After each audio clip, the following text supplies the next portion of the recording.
बिन हवा न पत्ता हिलता है और बिन लड़े न हिस्सा मिलता है। नौजवान साथियों, जैसा कि आपको मालूम है कि all India actor apprentice association के सभी साथी जो नेतृत्व करता है, हम सभी लोगों ने मिलकर के बहुत से अहम मुद्दों को AIRF के महामंत्री जी के माध्यम से भारत सरकार रेल मंत्रालय तक पहुंचाने का कार्य किया। उसमें कल हम लोग जब महामंत्री जी से मिले तो एक्ट अप्रेंटिस की भर्ती से लेकर के फॉर्म भरने से लेकर के तमाम मुद्दे ऐसे सामने आ रहे थे जिसको लेकर के रेल अप्रेंटिस काफ़ी लंबे समय से परेशान थे। इस सारे विषयों को ध्यान में रखते हुए कल हम लोगों ने महामंत्री जी को इस बात की सूचना दी कि बहुत से हमारे UR कैंडिडेट्स हैं जो 37 साल की एज में ही ओवर एज हो जा रहे हैं, और इसके अलावा बहुत से जो PWBD कैंडिडेट्स हैं जो बोथ लेग से लेकर के वन लेग वन हैंड से लेकर के कई ऐसी हैं जो समस्याएं जिसको लेकर के PWD कैंडिडेट्स फॉर्म नहीं अप्लाई कर पा रहे हैं। इसके अलावा जो हमारा लोहार जाति का मामला है जो काफ़ी लंबे समय से पेंडिंग रहा है, ईस्टर्न रेलवे को छोड़कर भारतवर्ष के कोने कोने के हर एक जोनल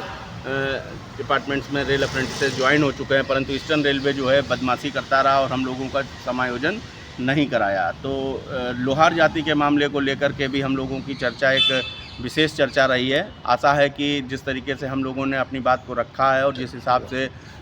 EDN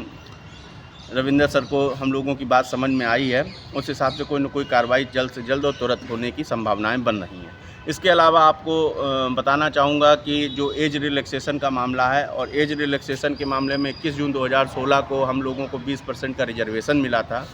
उसके बाद 20% रिजर्वेशन को हम लोगों ने इसलिए स्वीकार नहीं किया क्योंकि हम लोगों का 100% समायोजन भारतीय रेल में हुआ करता था। 20% एक चटनी चूरन के बराबर हम लोगों को लगा। तो हम लोग लगातार इस चीज़ का संघर्ष करते रहे, महामंत्री जी से भी इस बात को कहते रहे। महामंत्री जी ने भी पुरजोर तरीके से हम लोगों का समर्थन किया। समर्थन करने के बाद में अपने ट्रेड यूनियन से लेकर अधिवेशन से लेकर के तमाम जगह पर रेल अप्रेंटिसेस के विषय को गंभीरता से बोला, चर्चा की, रेल मंत्रालय तक हम लोगों का फैसला कराया। फैसला कराने के बाद 2022 में 1/3 और PET माफ़ मिला।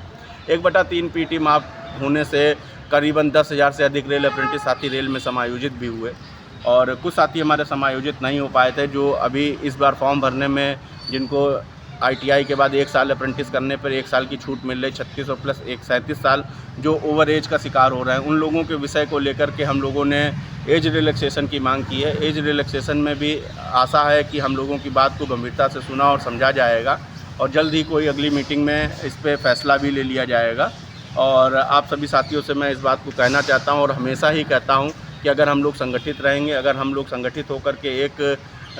साथ लामबंदी करेंगे और एक साथ संगठित होकर के अगर कोई भी अपने हक और अधिकार की आवाज़ को यदि हम उठाते हैं तो हम लोगों को आशा ही नहीं पूर्ण विश्वास है कि सफलता जरूर मिलेगी। धन्यवाद।